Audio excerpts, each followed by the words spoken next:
I have made tens of thousands of cold calls and I have made thousands of mistakes. In this video, I'm going to cover 10 simple tips that's helped me overfill my calendar and funnel, and I hope it helps you too. Tip number 1.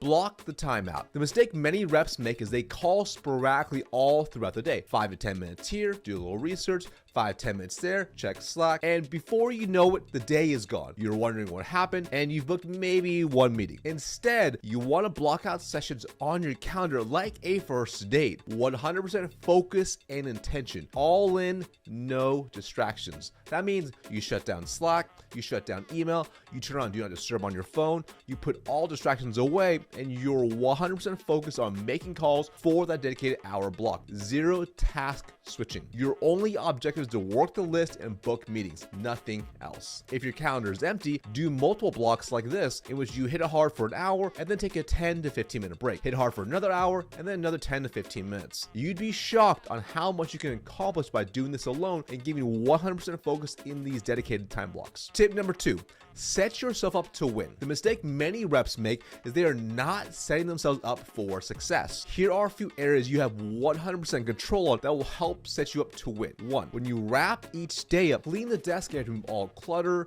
post-it notes, garbage, whatever. A cluttered desk distracts the mind. 2, shut down all Chrome or Safari browser tabs except for the ones you need for your next call block, such as your CRM. Have your list teed up with the first call in the queue, ready to rock first thing. This way you can literally flip your laptop open and start calling the next morning. Remove all the friction it takes to start. 3, make sure your list is teed up with the contact information.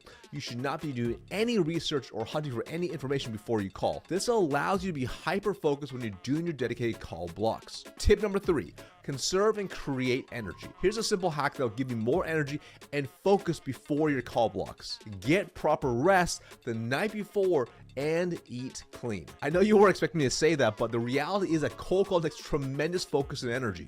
So when you have 7 to 8 hours of high quality sleep with the right amount of REM and deep sleep, you'll have more energy and you'll be more focused the next day. If you eat clean for dinner, you'll sleep better as well. That's eating no processed foods, lots of vegetables, lots of protein, and some complex carbs. This makes it easier for your digestive system to process everything while you're sleeping, so you'll sleep better. And when you have a clean breakfast the next day, you'll feel better and more energized for your call block sessions. Versus if you party the night before, consume 5,000 calories of oily fast food, get 3 hours sleep, wake up and chow down some McDonald's of Egg McMuffins, and then you try to hammer through 40, 80 calls, if not more, that's setting yourself up for failure. Tip number 4, morning warm-ups. An athlete doesn't jump onto the track and start doing sprints. They warm up first, and so should you. Go through your first 5 to 10 calls out loud. Literally pretend to actually call them and run through how you plan that call to go, how you'll handle objections, and then book the meeting. This gets your brain and your vocals warmed up for the day before you even make your first call. I used to spend 45 minutes a day in the morning on my commute going through this, and it got me warmed up so I could start hitting it right at 8 a.m. Tip number 5, use a framework or script. You want to use a consistent framework that you follow. You don't want to be a script robot, if you will, but following a framework gives you guidelines to work within. This helps you adjust and improve results as you refine with time.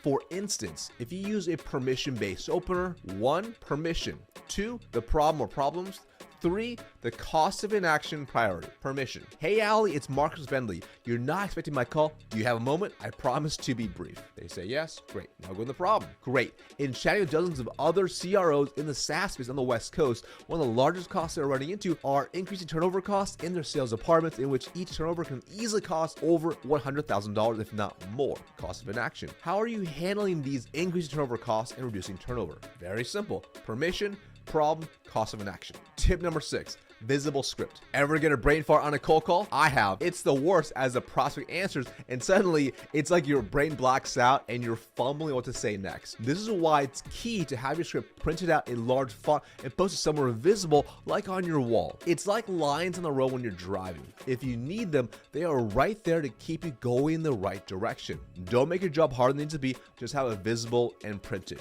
Not practice to sound natural and like you. Also, I do recommend printing it out versus just having it pulled up on your laptop, as you want to minimize flipping around tabs when you're on the call. Either way, Keep it simple and have it visible. Tip number 7, prepare for the most common objections. If you've done even a handful of calls, you'll realize pretty quickly you'll get the same consistent 4 to 8 objections like 95% of the time. If you know that to be true, make sure you prepare how to respond. For instance, if you commonly get, we're currently using another vendor, so we're not interested, you can use a really simple framework such as uncover, overcome, ask. And that sounds something like, that makes perfect sense. Allie, if you don't mind me asking, who are you currently using for your demo software? They'll respond, and then you can say something like, oh great, they do a great job. In fact, Todd, the CRO over at Johnson Enterprise, was using them too. But then we jumped on a quick call, and he saw how we complement them perfectly. Now his team is closing at 90% of the demos and the 300% to target. So I promise not to waste your time. Do you have some time available this Friday at 10?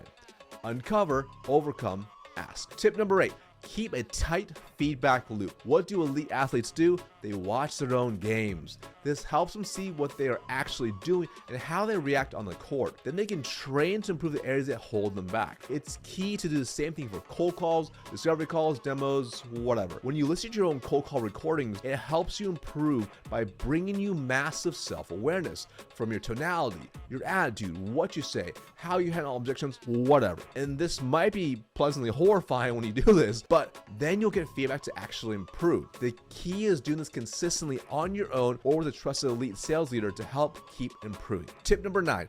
Call in a blue ocean. In any time blocks that most people are saying, oh, it's not a good time to call, or they're simply just not calling, it's actually a sign there'll be less competition when you call then. So for example, Friday afternoons for me were really fruitful to call for a few reasons. Number 1, less people called so I could stand out. Number 2, most keepers at that point had hit their 40-hour work week, so they were sent home. So whoever took over the reception or whoever had the phones forwarded to them, they usually weren't as tough as the main gatekeeper. And 3, by Friday, most people are worn out, including your decision maker, so resistance actually goes down and they potentially might be more open to that conversation. And on top of that, if they have plans for the weekend, they're already thinking about it and are in good moods. All in all, my chances always went up on Fridays, so I could spend 1-2 hours calling and add an extra 4 to 8 appointments in. It's like going out to dinner on non-peak days and hours. You can get a table faster and better service versus going out on dinner on a busy day like Valentine's Day. It's a lot like swimming in a wide blue ocean instead of a sea of sharks and red. Tip number 10,